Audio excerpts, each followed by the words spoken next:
하나님 말씀 룻기입니다. 룻기 1장 16절 17절 두 절 보도록 하겠습니다. 룻기 1장 16절 17절 두 절 같이 읽겠습니다. 룻이 이르되 내게 어머니를 떠나며 어머니를 따르지 말고 돌아가라 강권하지 마옵소서. 어머니께서 가시는 곳에 나도 가고 어머니께서 머무시는 곳에서 나도 머물겠나이다.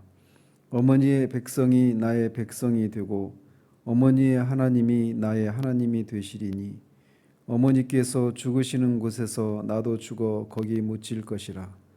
만일 내가 죽는 일 위에 어머니를 떠나면 여호와께서 내게 벌을 내리시고 더 내리시기를 원하나이다 하는지라. 아멘.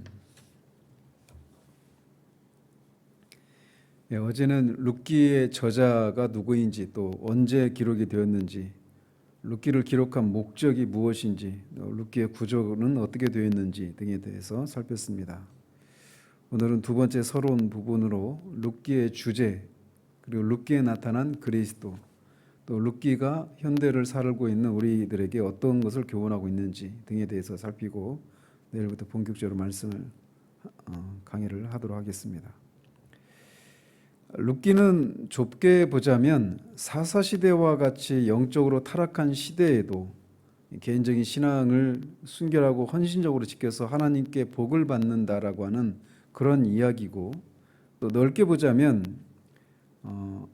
더 근본적인 주제라고 할 수 있겠죠. 더 넓게 보자면 보잘것없는 이런 이방 여인을 들어서 다윗 왕권과 또 후손으로 그 다윗의 후손으로 태어날 메시아의 왕권을 예비하신 하나님의 오묘한 구속사적인 그런 섭리를 우리에게 보여주고 있습니다. 크게 보자면 이것이 룻기의 큰 주제인데 그 주제 안에서도 우리는 다음과 같은 몇 가지 소주제들도 발견할 수 있습니다. 첫째, 이 나오미와 그 가족이 예루살렘을 떠나서 신앙 공동체를 떠나서 모압 땅에 들어갔다 거기서 이제 남편도 아들 둘도 다 죽게 되는데 이런 시련, 즉 이 세상에서 성도들이 겪게 되는 시련은 하나님께서 그들을 다시금 이렇게 하나님 앞으로 불러내시는 그런 어떤 인생 채찍과 같은 그런 역할을 하는 것이다라고 하는 것을 먼저 우리에게 교훈해 줍니다. 두 번째로는 하나님께서는 우리의 생각을 뛰어넘으셔서 하나님의 일을 하신다라고 하는 사실입니다. 신명기 23장 3절에 보면 모압 족속과 암몬 족속은 영원히 이스라엘의 총에 들어오지 못한다라고 되어 있습니다. 그런데 바로 그 이방 여인인 모압 여인 룻이 다윗의 조상이 되고 또 심지어 예수 그리스도의 조상이 되는 이런 일을 통해서 하나님이 구속사역을 위해서 하시는 그 일은 정말 우리 생각을 뛰어넘는 그런 방식으로 일을 하시는 분이시다라고 하는 것을 우리에게 교훈해 줍니다. 또 구체적으로 우리가 살피겠지만 우리가 생각하는 대로 하나님이 일해 주실 것을 우리가 기대하면서 어떤 기도를 하잖아요. 그런데 하나님은 늘 우리의 생각을 뛰어넘는 방식으로 일을 하시는 하나님이심을 우리가 기억할 필요가 있습니다. 또 세 번째로 신앙을 하나님을 섬기기로 이렇게 결단하는 것에는 대가가 따른다라고 하는 사실입니다. 룻은 시어머니를 따라서 가기로 예루살렘으로 이스라엘로 돌아가기로 결단을 하는데 룻의 입장에서 보면 모압이라고 하는 고국을 떠나는 겁니다. 자기가 지금까지 누리고 있었던 그런 여러 가지 삶의 기득권들을 다 내려놓고 물설고 낯설은 그런 땅으로 가는 것을 의미하는 거예요. 그래서 이 신앙을 하나님을 섬기는 이 일은 대가를 치러야 되는 일이라고 하는 것을 우리에게 교훈해 주고 있어요. 또 네 번째로 우리가 교훈받을 수 있는 것은 룻은 이 하나님을 향해서도 헌신된 그런 사람이었을 뿐만 아니라 수평적으로 시어머니인 나오미를 향해서도 자기 희생적이고 수고하고 헌신하는 그런 순종을 잘 감당했다라고 하는 사실입니다. 이처럼 한 사람이 참된 성도의 삶이라고 하는 것은 하나님을 향해서만 사랑과 충성과 헌신을 보이는 것이 아니라 수평적인 관계 속에서도 이런 것들이 하나님을 향한 그런 사랑과 헌신과 순종의 모습이 사람을 향해서도 나타나게 되어 있다라고 하는 것을 우리에게 교훈해 줍니다. 또 다섯 번째로 이 룻에게 그 기업 물을 자의 그 책임을 다했던 보아스는 우리 주님을 예표한다라고 하는 겁니다. 그래서 이제 이 룻기에는 예수 그리스도가 어떤 일을 하시는 분이신가가 아주 풍성하게 나타나 있습니다. 그게 바로 기업 물을 자라고 하는 그런 제도를 통해서 드러나고 있어요.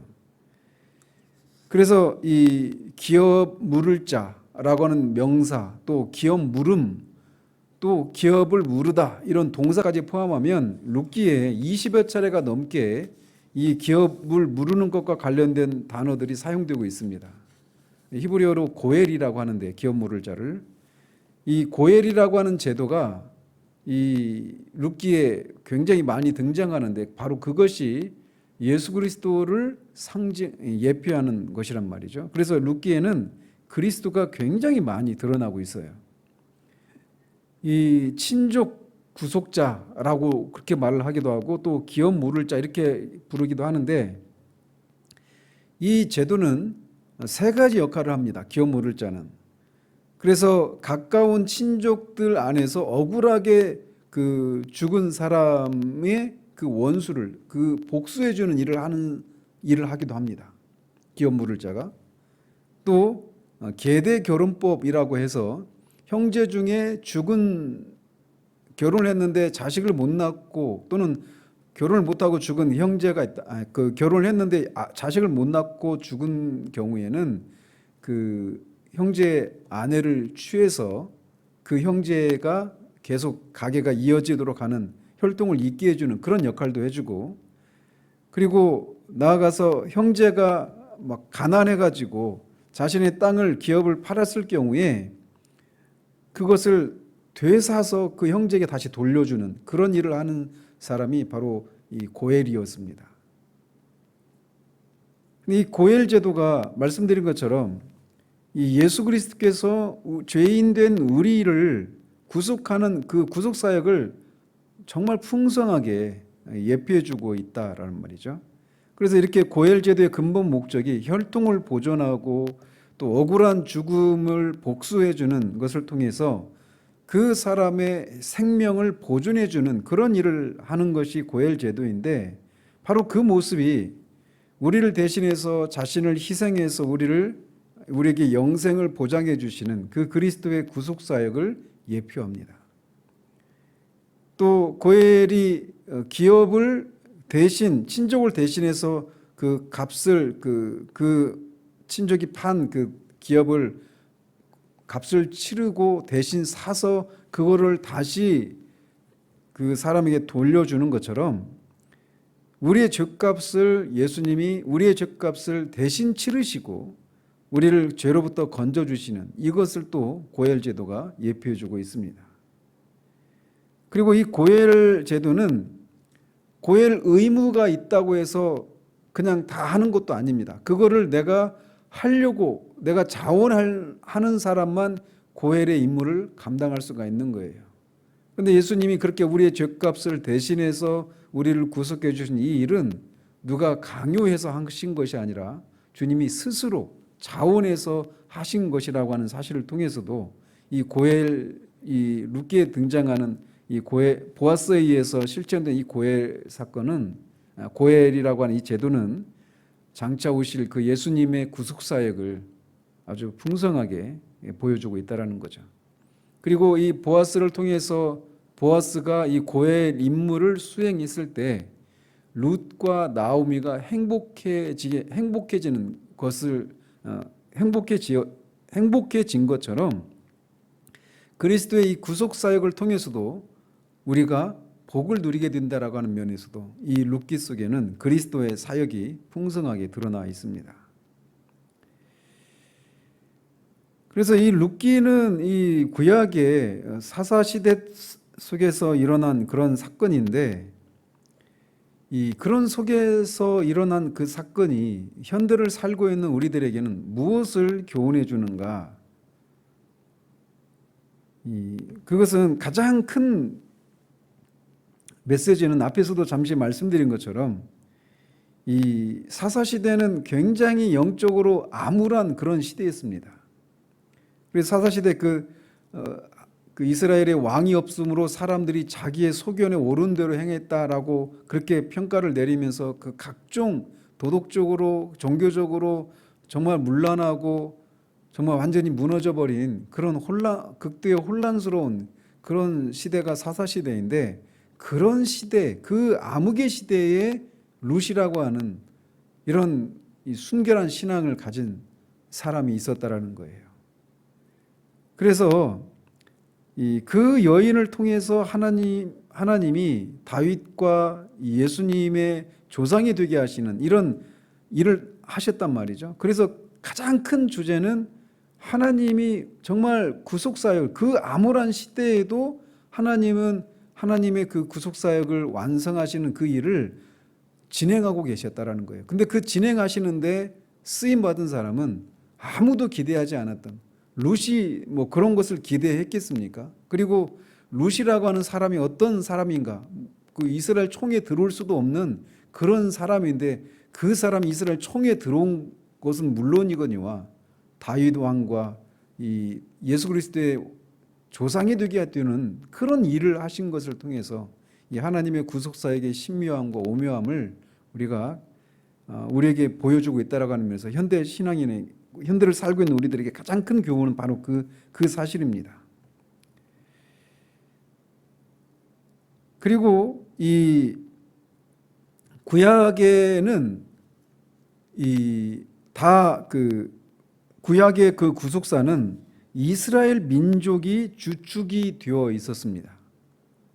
그래서 이제 이런 거를 구심적인 선교다 이렇게 얘기해요.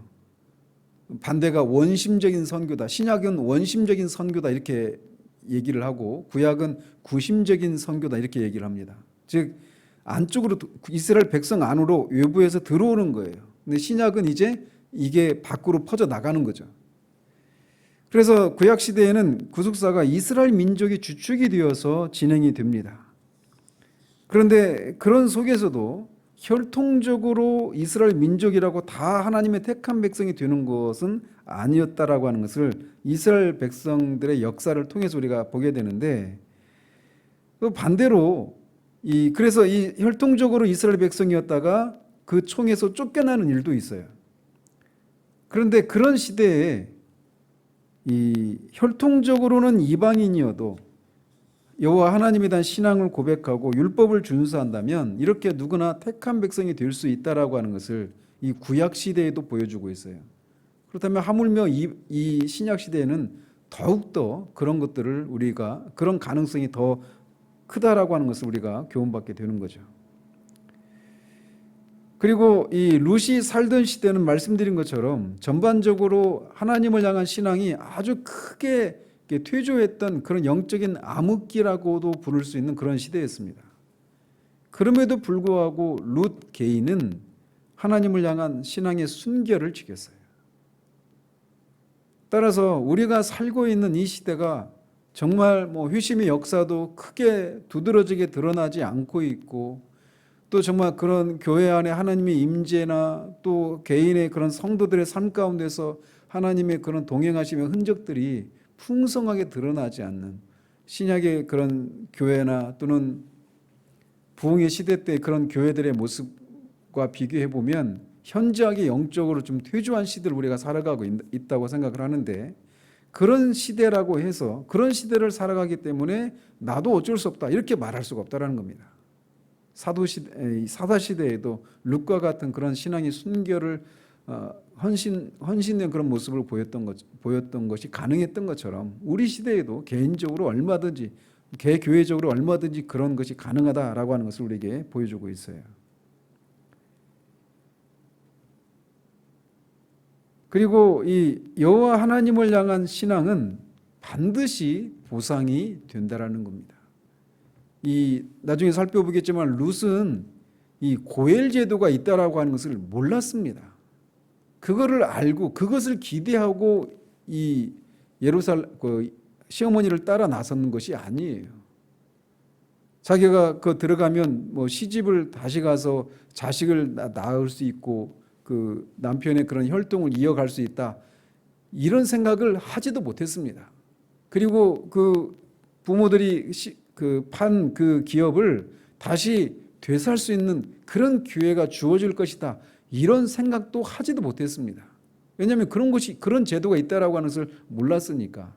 나오미도 그것을 기대하고 들어왔던 것도 아니었습니다. 나중에서야 보아스를 만났을 때야 그런 것이 있다라고 하는 것을 다시 나오미는 다시 상기했고, 그 룻은 그 시어머니를 통해서 그것을 그때서야 듣고 알게 된 거란 말이에요. 그냥 단순했습니다. 그냥 어머니의 하나님이 나의 하나님이 되고 어머니의 백성이 나의 백성이 될 것입니다라고 말하면서 하나님과 시어머니를 향한 그런 사랑과 헌신, 이거밖에 없었어요. 그런데 그렇게 들어왔는데 우리가 결론 부분에서 나오는 것처럼 그런 하나님으로부터 일종의 보상을 받습니다. 하나님을 향한 신앙은 반드시 보상을 받게 되어 있습니다. 우리가 이 룻기를 통해서 그런 것들을 우리가 볼 수 있게 돼요. 그래서 이 룻기가 비록 짧은 성경이지만 이 속에서는 정말 그리스도의 그 구속사역이, 그 따뜻함과 그 하나님의 그 구속사역의 그 신묘함들이 아주 그 사건 속에서 잘 드러나고 있어서 이 사사시대와 같은 이 혼란스러운 이 시대 가운데서도 하나님을 향한 신앙이, 이 룻을 향해서 하나님이 그렇게 하신 것을 통해서도 우리 시대에도 여전히 하나님이 그렇게 하신다는 것을 통해 하나님을 향한 그런 헌신과 충성을 다할 수 있도록 하는 그런 용기를 북돋아주는 그런 아주 좋은 그런 성경이라고 하는 것을 우리가 생각하고 내일부터 이제 이 말씀을 하나하나 살펴가도록 하겠습니다. 기도하겠습니다. 하나님 아버지, 이제 우리가 룻기를 살펴가기 시작을 합니다. 룻기를 통해서 하나님, 우리가 마땅히 깨달아야 될 것들을 우리가 깨달을 수 있도록 하나님 도우시기를 소원합니다.